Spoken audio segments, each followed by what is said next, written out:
You always used to act when like defending. I think it's like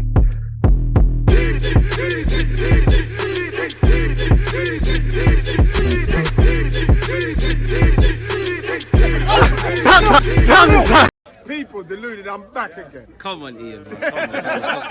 Thank you very much for that one, Ian Wright. People deluded. I'm back again. Appreciative to all of you lot tuned in. Thank you very much for your support. Please make sure you're offering your opinions. You can see the title. I'm sure a lot of you have a lot of opinions to say on this Mudryk stuff. Please offer your opinions either in the live chat when this premieres, and also people when you see, the comments in the section after this. I probably will be going live when this goes out as well. So come and join me if you do see that. Turn your notifications on, people. Make sure you're checking out the playlist.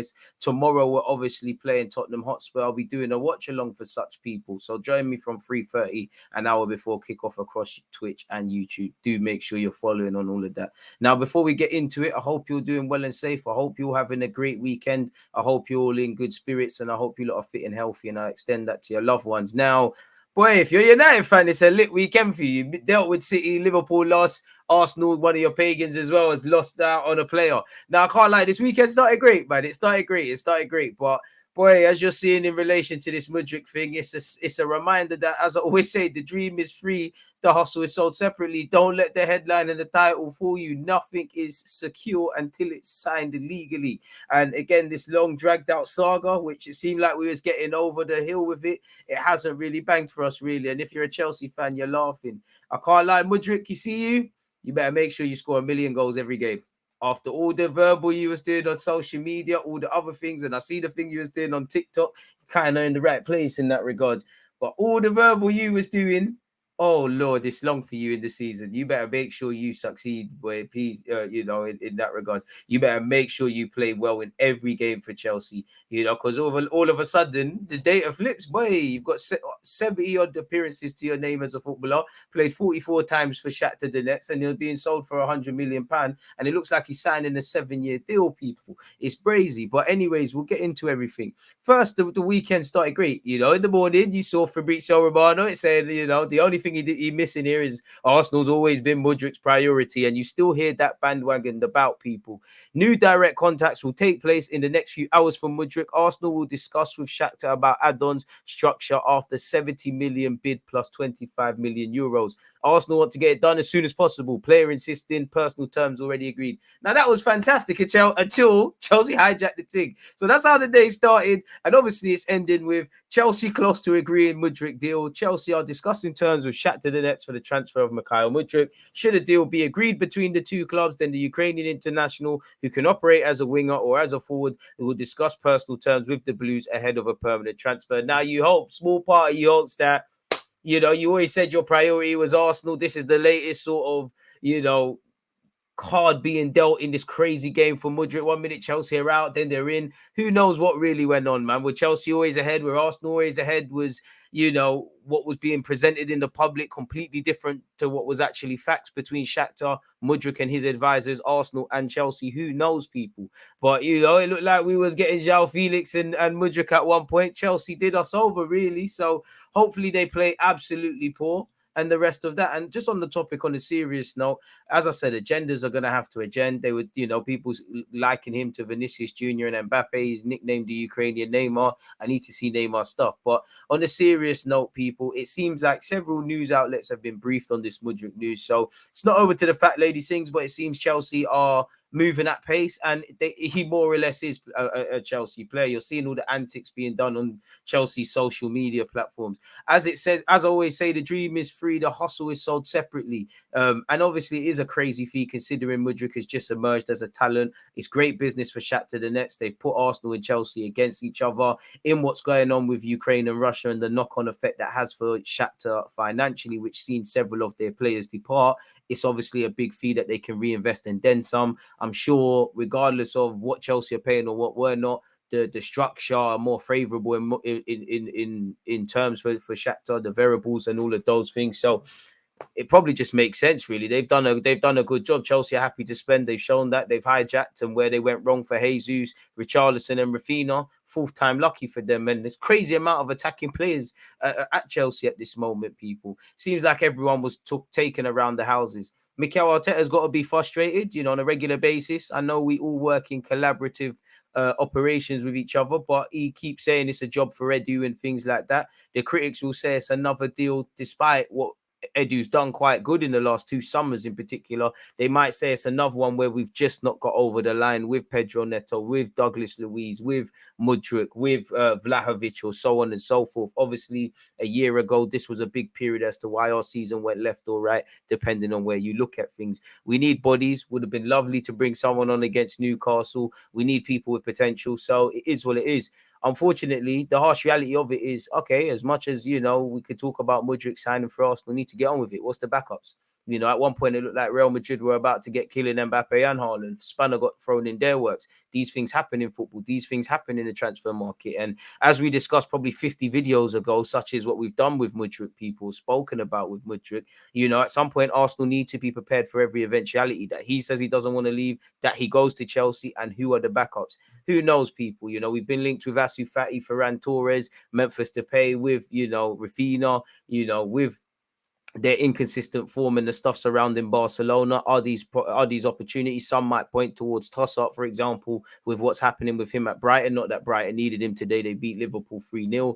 The Zaha rumours are bound to start up again. Who knows? We was linked with that Fernando Torres fella in MLS. There has to be a bunch of targets. And obviously, Mudryk took centre stage in January and beyond, such as his willingness to leave Shakhtar in this market and, primarily based Arsenal rumours. But we have been linked with a number of wingers: Rafinha, Pedro Neto, Mudryk, Yeremy Pino, Pedro over there in Porto. Whether these guys are good or not, there has to have been something considered.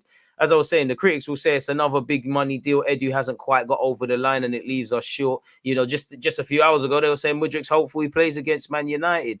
It just shows there's no love in these streets. And until anything signs, people, words mean nothing, especially in the world of business. So we're going to have to get on with it. Mikel Arteta said the problem with Jesus is that we've only got one striker, regardless of Eddie and Nketiah. And if he could get reinforcements, great. With it being almost basically the midpoint in January, Mikel Arteta also stressed the importance of getting deals done sooner rather than later. So we're just going to have to get on with it, really and truly, starting with Tottenham tomorrow. Again, Shakhtar Donetsk. Again, Mudryk won some award in Ukraine today. I think Shakhtar-based club award. But apparently the president or co-president and co-owner discussed Mudryk's transfer to Chelsea today. Parties are very close to agreeing on the player's side to the club. Once again, Ukraine forward close to 62 million. Chelsea moved from Shakhtar Donetsk. Allegedly, Chelsea have agreed a fee of 70 million euros, 62 million plus add-ons for the 22-year-old, who is a January target for Premier League rivals Arsenal, and allegedly Mikel Arteta's top target, people. A Chelsea statement said they are discussing terms with Shakhtar. Should a deal be agreed between the two clubs, then the Ukrainian international, who can operate as a winger or a forward, will discuss personal terms with the Blues ahead of a personal transfer. So, bad mind Arsenal fan, you're hoping personal terms don't work out, really, or you're hoping that that Mudryk, regardless of what Chelsea have or haven't paid, people, you're hoping that he, keeps banging on about that he wants to join Arsenal. At this point, I'm sure Chelsea Arsenal fans, regardless of banter and stuff, want to see an end to this, because if there was another twist, obviously it benefits Arsenal, but it's a myth. With the failed pursuit of Mudryk and not looking like someone's over the horizon, with injuries to Reece Nelson, obviously Gabriel Jesus and Smith Rowe just basically getting back into the team, we obviously are weak in that regards, people. So we'll have to see what's going on, but at least Mudryk's saga is over. Athletic and David Ornstein were, for me, the first to report on it. Chelsea agree 100 million euros deal for Mudryk and hijack Arsenal move for the winger. Type it without crying, say it without crying. Arsenal have, such is my willingness. Chelsea actually have agreed a deal with Shakhtar Donetsk to sign Mudryk. Chelsea's reps, including Director of Global Talent and Transfers Paul Winstanley and a senior board member, traveled to Turkey to hold face-to-face talks with Shakhtar Donetsk, where the Ukrainian club are holding a training camp. We heard today Edu was in Poland to meet advisors. A deal has now been agreed on a fixed fee of 70 million euros, 62 million, with a further 30 million euros in brackets 26.5 in add-ons. Personal terms have also been agreed between Chelsea and the 22-year-old with a 7-year plus contract to be signed. And it's great for him, 44 appearances for Shakhtar. Shakhtar making money, 7-year contract. Chelsea have shown a willingness to push the boat out really and commit the players with the best years in front of them to 7-year deals. It's not going to be cheap, but yeah, Shakhtar's public position has been that they believe Mudryk to be worth 100 million euros, 88 million, and they have now hit that price. Fundamentally, they had an asking price, whether it's too high, too low, they've hit it. Chelsea have hit it, Arsenal haven't. Whether he's a success or not obviously depends on how good he plays and whether this is a good deal or whatever. If he does have Neymar potential and all of this, then 62 million odd euros, people, for someone at 21 years of age. Chelsea have him down to a 7-year deal. Will sign an improvement if he obviously develops, but a 7-year deal. So they've got the 21, 22-year-old down for his peak years. If he does what Eden Hazard does, then Real Madrid might come in for you one day, and it is what it is. You achieve what you achieve at Chelsea, and then it is what it is. For us, where Arsenal are concerned, we just need to move on. Where are the other targets? When are they signing? Because for me, out wide is one area. Centre mid's also an area to address, and we had to be prepared for this. Mikel Arteta frequently talks about maximizing every window, and we're going to need to try and do what we can. For me personally, same way I praise the club when we do good things. If we don't do what we need to do in the market, and I'll give everybody the luxury of until January's done, it's not done, but boy, it is what it is. Earlier today, for what it's worth, Arsenal and Shakhtar are still holding talks over Mudryk, and the Premier League side have made it clear how far they are willing to go for the forward. The outlook is now that Shakhtar have to decide whether they'll find an agreement around those terms and allow Mudryk to join Arsenal. What I would say is, if in hindsight, all the social media antics Mudryk was doing, maybe that was a greater game he was playing. But if there was, as we heard, his heart was set on Arsenal, if there was more willingness on him to force the boat out to Arsenal without knowing all the variables that are at play with it, to a degree, it wouldn't have mattered to a degree if Chelsea bettered Arsenal's offer or not. So he had to have been more open to joining Chelsea Football Club than more than leads the eye. And for him, he doesn't know Arsenal nothing, because at the end of the day, if what we spoke about we didn't want to happen, where we obviously don't agree a fee for him and he doesn't sign for the club, what, you expect him to just stay at Shakhtar and wait for Arsenal to come back? Chelsea, Graham Potter, transitional period, 22 years of age, going to live in London, signed a 7-year deal. In recent years, Chelsea have won the Premier League, have won the Champions League, have been to finals. It is what it is, people. The law of the Premier League, testing yourself in the higher division. There you have it. The complex negotiations continue, but there is hope at Arsenal that a deal can be done soon. And we did hear he's a key target, people, and he obviously did travel with the rest of his teammates to Turkey earlier in the week, people. So we'll have to see. And he has impressed in the Ukrainian and Champions League so far this season. But for what it's worth, another one bites the dust. Chelsea agreed 88.5 million pound transfer deal for Arsenal target. I mean, there we have it. Apparently, he's on his way to West London for a medical on Saturday. It is thought Chelsea are confident of securing the transfer and have offered the 22-year-old a 7.5-year contract. Arsenal remained in talks as recently as Friday, but were prepared to walk away from the deal if the deal was not right. Chelsea will pay 62 million up front and 26.5 in add-ons, which include winning the Champions League, Premier League, and other individual performance-related conditions. Shakhtar describe it as very close, people, and I've read them out already. As you saw, Mudryk was doing the social media antics. De Zerbi over there at Brighton said he has potential to win the Ballon d'Or, people. Again, there you see it there, people. Medical tests are booked for Sunday. He's traveling to London today, people. So there you have it, people. And further confirmation via various outlets. Money offered for Mudryk by both Chelsea and Arsenal is quite similar. Difference at the moment is Chelsea's deal is weighed more towards what Shakhtar are looking for, faster payments for more achievable add-ons. Basically, Chelsea and Poland negotiating. What do Arsenal do next? Hopefully, it's a game of stick or twist, but all Arsenal could do is move on. If Chelsea are speaking Shakhtar's language in terms of Gopani's a bit better, what do you expect Shakhtar to do, people? Apparently, Mudryk is expected to be watching the game tomorrow at Stamford Bridge. I think Chelsea hold Crystal Palace. So for what it's worth, hopefully, they lose that in that regards. I want to go on Mr. Ben Jacobs. He said he can't say no to Arsenal. So maybe, Ben Jacobs said Mudryk said he can't say no to Arsenal. We all saw in his article, but hey, Arsenal couldn't agree a deal, could they, people? If I just copy and paste this over here for you guys very quickly as well, folks. Scrolling all the way down. Apparently Chelsea, well, we've seen the Chelsea statement already, people. Very fast moving. Chelsea hijack for Mudryk, who is now on the way to London. Chelsea chose to meet Shakhtar's 100 million valuation, with co-owner being advised face-to-face meeting with Shakhtar's president was essential. Fair enough, money talks. Mudryk has verbally agreed to personal terms on the deal until summer 2030, but only after asking whether Arsenal would match Chelsea's offer, which there you have it. Arsenal's advanced talks overlapped with Chelsea's hijack. Arsenal made it clear they wouldn't pay 100 million euros. This, I'm told, was related to Mudryk. Mudryk hasn't U-turned and just picked Chelsea over Arsenal. He's agreed to Chelsea's move over staying at Shakhtar. Always said he wanted a winter move and English Premier League of huge appeal. Chelsea made a quick and strong pitch, but it's important to note Mudryk's dream move has been Arsenal throughout. It has just become apparent in the last few hours, and with two suitors, only one would give Shakhtar what they wanted. Also crucial not to look just at the two offers numerically. Chelsea's bid higher and with a better structure, so more complex than Arsenal, just adding a few million. Remember, they had a top-end valuation regardless of Chelsea. That still wouldn't match what Chelsea offered, people. So there you have it. Shout out young Arthur Okonkwo. Allegedly, he'll be heading to the Austrian Bundesliga to join Stuttgart on loan, people, upgrading from his crew loan where he's done well so far. We've been linked where Arsenal are concerned with Yunus Musa, where he's expected to complete the current season with Valencia. I understand Chelsea are tracking him for a long time alongside Inter Milan and Arsenal, but summer move is the most likely solution. Another one Chelsea might rob us for.